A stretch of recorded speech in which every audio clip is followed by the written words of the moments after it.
name is Melanie Gleason. This is the Advanced Placement Program Review for my capstone project.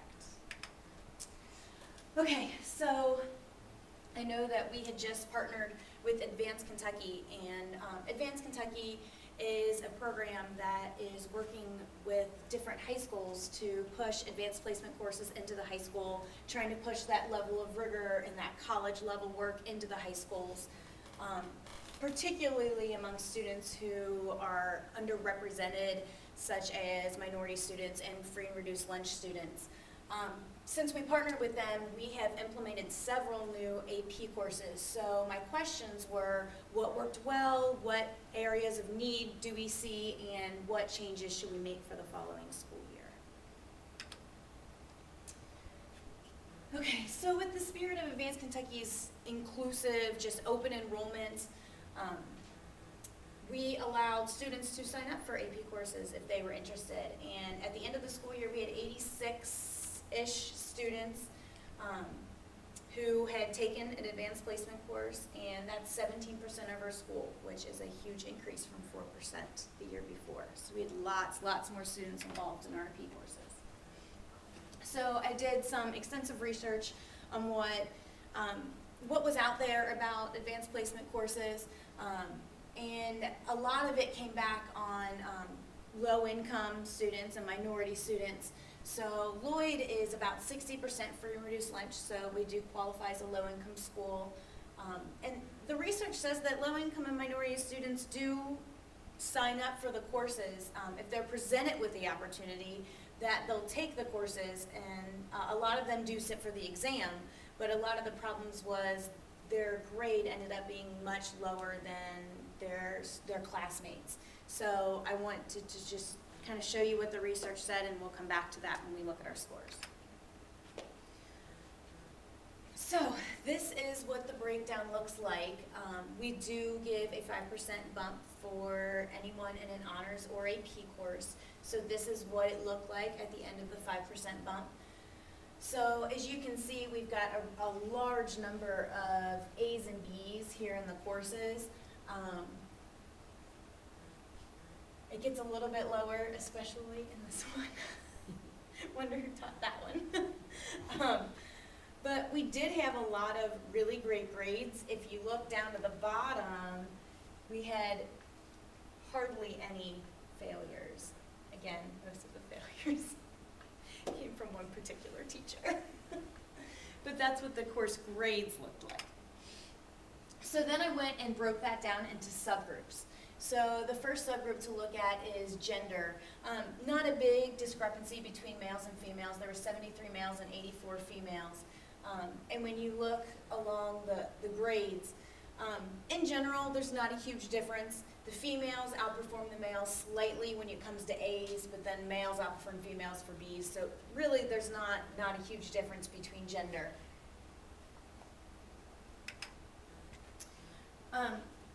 Looking at race, the first thing I want to point out is we're 16 black students, 15 Hispanic Latino, 6 mixed, and 120 white.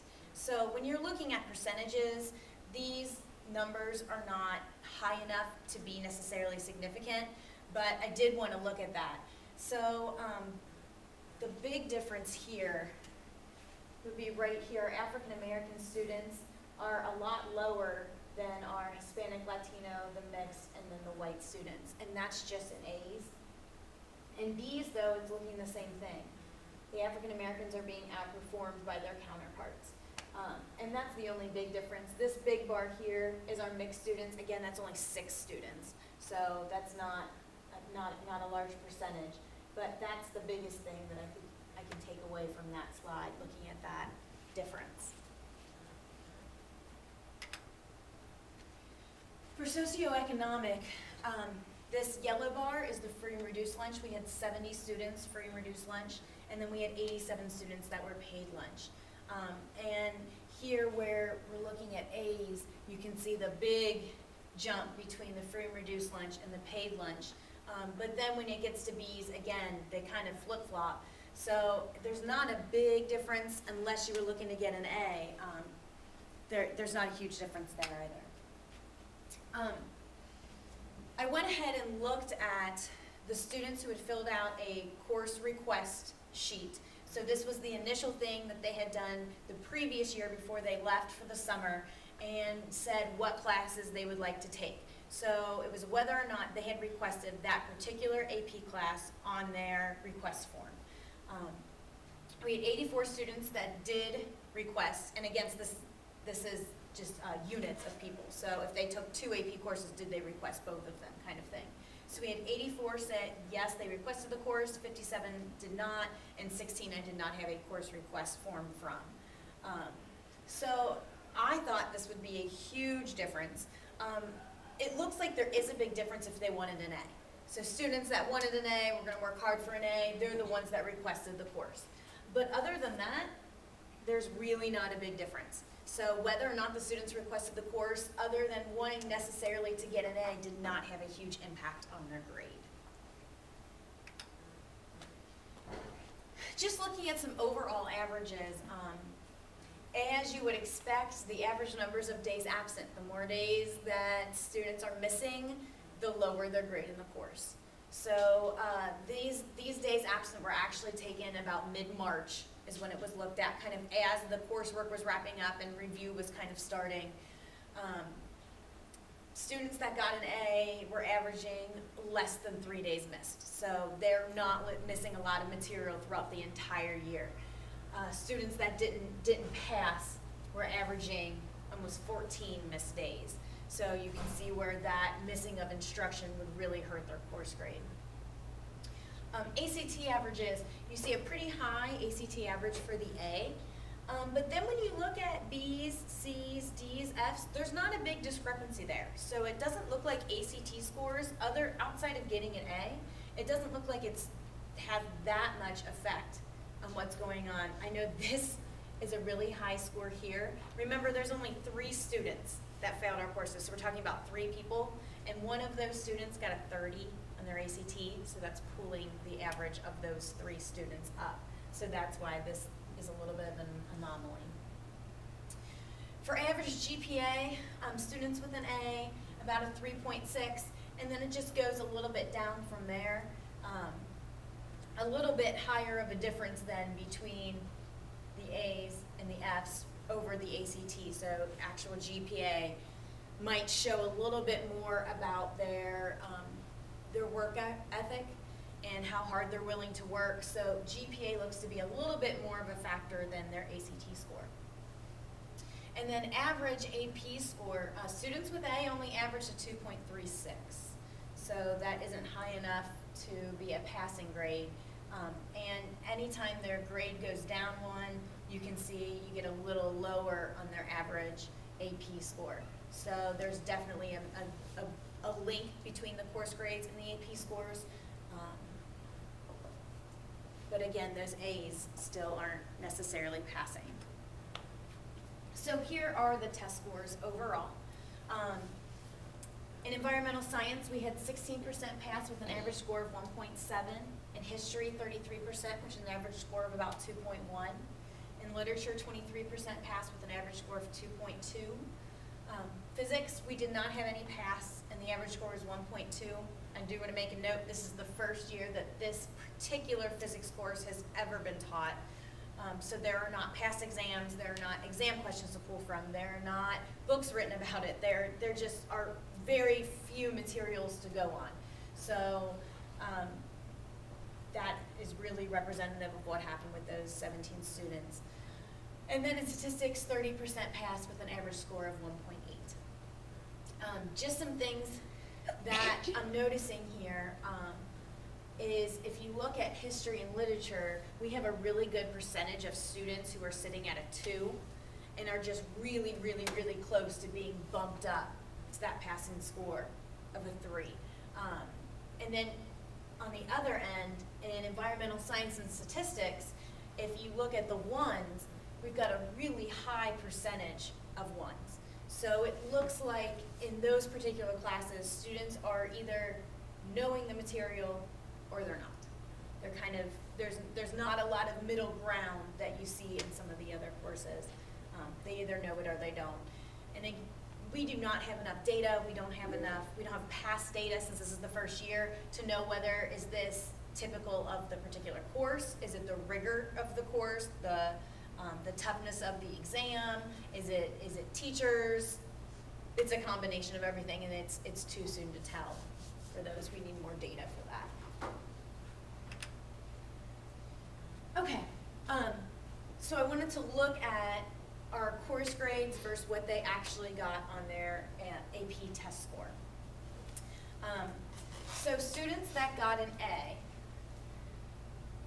20% of those students got a 1 on their AP test, and I thought that was quite a large number.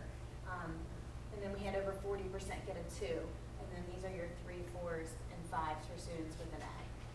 And then you can see as anything, when they drop below an A, when they get to a B, a C, a D, and an F, their percentage of getting a 1 goes up, their percentage of getting a 2 goes up, etc.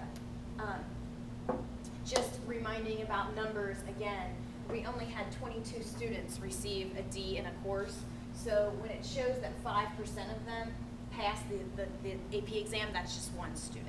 So we had 1 student earn a D and pass the AP exam. So in general, it looks like earning an A, B, or C would be needed in order to pass the AP exam. So overall, if not breaking it into 1, 2, 3, 4, 5, if you look at just passing the AP exam, 39% of students that earn an A pass the AP test, 20% of students that earn a B, 14% that earn a C, 1 student, 5% that earned a D, and no one that earned an F passed the AP test. So this is exactly how you would have expected it to go. You have the highest chance of passing the AP test with an A, and then it goes down a little bit from there. So our grades meant. They did, absolutely, absolutely. Okay, so going back to the research suggested that they would take the class if they were presented with the opportunity, if they were pushed into it and supported. We had 24% of our students in our AP program were minority students, and we have 26% minority in the entire school. So it looks like, yeah, we definitely have a good representation of minority students in our classes. Race doesn't seem to be a factor in taking the course. 45% of students in our AP program are low-income students, compared to 60% for the school. So it might be a little bit different, but still that's a good representation of low-income students. So then looking at test scores. On average, our minority students, which is 37, scored about a 1.857, and our white students, 120 of them scored about a 1.874, so extremely close there. Not a whole lot of difference. And then if you look at free and reduced lunch scores, 70 students that are free and reduced lunch was about a 1.8, and the paid lunch was about a 1.9. So again, not a little bit more difference than the race, but hardly anything. So our low-income students are keeping up with their classmates. So again, the research suggested that they performed lower, and white students only very slightly outperformed. I mean, the difference was 0.017 in the AP scores, and for the paid lunch students outperformed free and reduced lunch students. Again, the difference was really small. It was only about 0.1, 0.2. Melanie, what did the research suggest the difference is elsewhere? Or did you find that out? When they say it suggests that it's lower. Yeah, they just said that they were outperformed. I didn't have a particular number. Okay. By how much, I don't know. I would assume it was enough to be statistically significant, and that would not be. Okay, so just overall, there's not a significant difference in student success based on gender, or males and females are kind of performing the same. Black students were being underperforming compared to their peers, and that was only with getting an A or a B, not necessarily in passing. But if you look at AP scores, then you're not really seeing a difference. Free and reduced lunch students are underrepresented slightly, and again, they're being outperformed slightly, but nothing significant. Whether or not a student requested the course only seemed to matter significantly if they were trying to achieve an A. If we're just talking about passing the course, definitely there was no difference.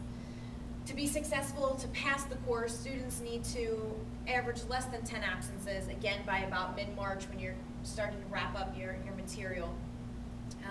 They need to score about a 23 or so on the ACT and have about a 2.7 GPA. That's what it looks like the averages are for passing a course.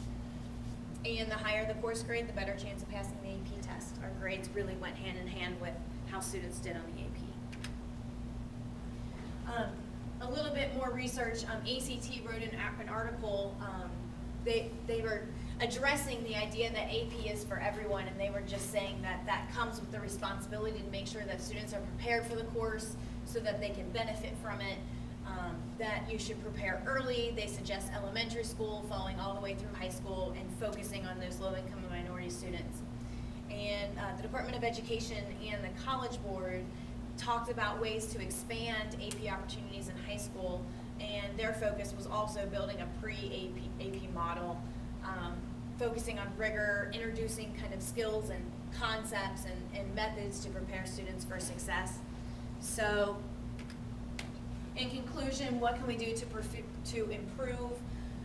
We're already doing those things that the research is suggesting. We have teachers going to laying the foundation, and we have pre-AP courses. We have all those things coming up the pipeline.